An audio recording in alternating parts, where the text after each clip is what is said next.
18वीं सदी के आखिर में दुनिया में एक क्रांति आई थी जिसे लोग इंडस्ट्रियल रेवोल्यूशन के नाम से जानते हैं। इस क्रांति ने दुनिया के विकास में एक अहम बदलाव किया। अब औद्योगिक कारखानों में बड़े बड़े कार्य करने के लिए मशीनों का उपयोग किया जाने लगा था, जिसे चलाने के लिए जेम्स वॉट द्वारा बनाया गया भाप का इंजन ही एकमात्र विकल्प था। और शायद आप जानते होंगे कि 30 जनवरी 1736 को जन्मे द ग्रेट जेम्स वॉट को भाप के इंजन के आविष्कारक के रूप में जाना जाता है। पर हम आपको बता दें कि दुनिया में किसी भी आविष्कार को किसी एक व्यक्ति की खोज कहना शायद गलत होगा, क्योंकि दुनिया में जितने भी अहम आविष्कार हुए हैं उसके पीछे बहुत से वैज्ञानिकों और इंजीनियर्स ने अलग अलग समय में अपना योगदान दिया था। आपको बता दें कि इंजन के आविष्कार का इतिहास भी बहुत ही लंबा रहा है। आमतौर पर जिन वैज्ञानिकों ने इंजन के आविष्कार में अपना अहम योगदान दिया वो हैं Heron of Alexandria, Thomas Newcomen, James Watt. प्रथम प्रयास।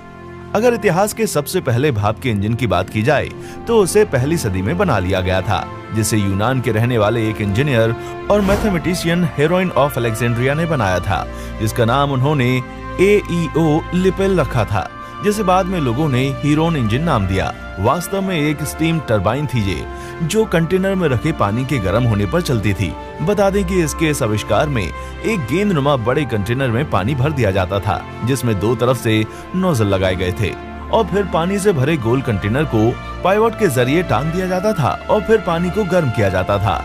भाप बनने पर वो तेजी से इस नोजल के जरिए बाहर निकलती और गेंदनुमा टरबाइन को घुमा देती थी। इनके इस आविष्कार को आज भले ही एक मामूली आविष्कार समझा जाए, पर आज से 2000 साल पहले किसी इंसान द्वारा इसकी कल्पना करना भी आसान नहीं था। आप इस वीडियो में देख सकते हैं कि जब इस मशीन में पानी भरकर गर्म किया जाता है तो भाप बनने पर कैसे टॉर्क प्रोड्यूस होता है। आपको बता दें कि हीरोन ऑफ अलेक्जेंड्रिया ने अपनी इस इंजन का प्रयोग यूनान के एक मंदिर में किया, जिसे वो मंदिर के दरवाजे को खोला और बंद किया करते थे। हालांकि इनके इस इंजन को चलाने के लिए बहुत ही ज्यादा ईंधन की जरूरत पड़ी थी। हीरोन ऑफ अलेक्जेंड्रिया ने कई आविष्कार भी किए थे। उन्होंने पिस्टन और पंप के बारे में अपनी किताब में बहुत पहले ही वर्णन कर दिया था। दूसरा प्रयास। समय समय पर कई वैज्ञानिकों और इंजीनियर्स ने भाप की शक्ति और भाप के इंजन के बारे में अपनी अपनी किताबों में उल्लेख किया था, जिनमें से एक लियोनार्डो दा विंची भी थे, जो कि एक महान चित्रकार और आविष्कारक थे। उन्होंने 15वीं सदी में अपनी एक पेंटिंग और लेख के जरिए दुनिया को भाप की ताकत और भाप यंत्र के बारे में बताया था। उन्होंने एक भाप से चलने वाली तोप का डिजाइन भी बनाया था। 15वीं सदी में इजिप्ट के ही एक महान फिलोसोफर, एस्ट्रोनॉमर और इंजीनियर ताकी अल-दिन, जिन्होंने सन 1551 में भाप के इंजन का एक डिजाइन बनाया था, जिसमें एक बड़े चक्के को भाप के जरिए घुमाया जाता था। आप वीडियो में देख सकते हैं पिस्टन को रॉड के जरिए व्हील से जोड़ा गया है और फिर भाप के दबाव से पिस्टन मूव करता है, जो कि चक्के घुमा देता है।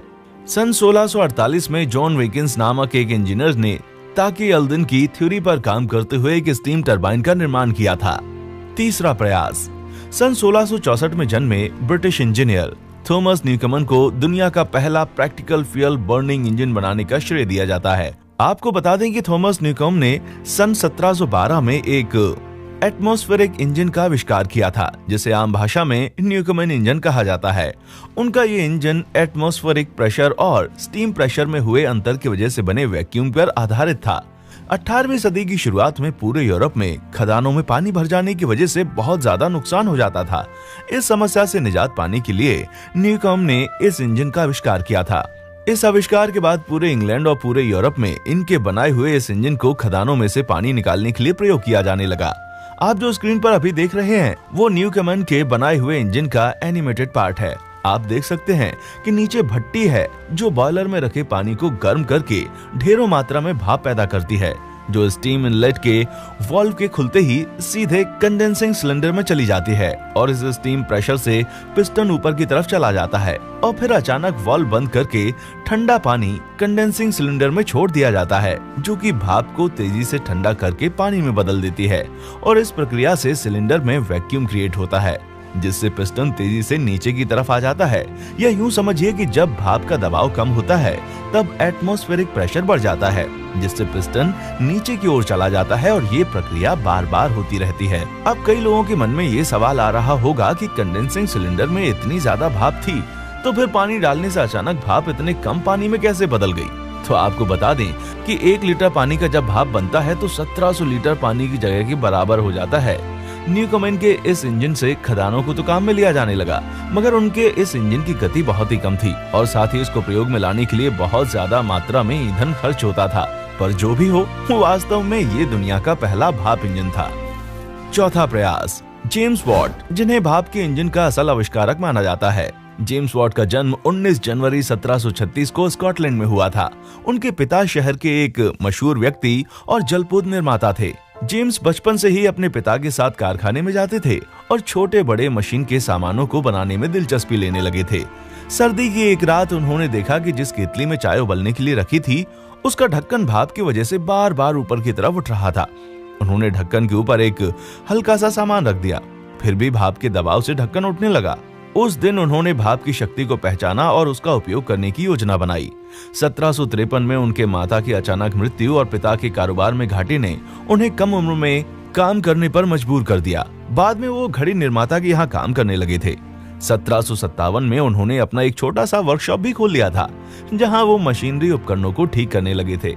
सन 1763 में उनके वर्कशॉप में न्यूकॉमेन का बनाया हुआ एक भाप इंजन ठीक होने के लिए आया। जेम्स वॉट को बचपन से ही भाप की शक्ति का आभास था। उन्होंने इस इंजन पर कई दिनों तक परीक्षण किया और इसमें कई गलतियां पाई। इस इंजन में सिर्फ एक ही सिलेंडर था, जिससे भाप नीचे पानी के कंटेनर में आ जाती थी, जो इंजन की गति को कम भी करती थी। जेम्स वॉट ने भाप को इकट्ठा करने के लिए इसमें एक और कंडेंसर लगा दिया और पिस्टन की पैकिंग को मजबूत करने के लिए एक वायु पंप लगा दिया और घर्षण रोकने के लिए ऑयल का प्रयोग किया और भी कई छोटे मोटे बदलाव किए, जिस वजह से जो ऊर्जा व्यर्थ हो रही थी वो रुक गई और इसकी गति में तेजी आ गई।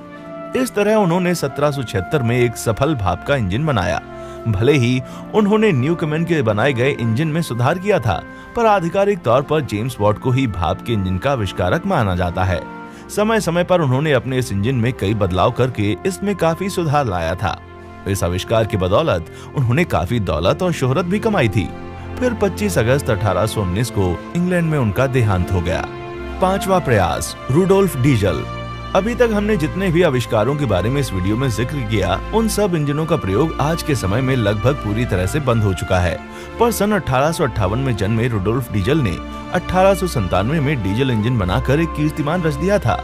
उनके बनाए हुए इंजन का प्रयोग आज भी पूरी दुनिया में किया जाता है। उन्होंने 1897 में 25 हॉर्स पावर के 4 stroke single cylinder diesel engine बनाया था, जो कि पूरी दुनिया के लिए एक मिसाल बन गया।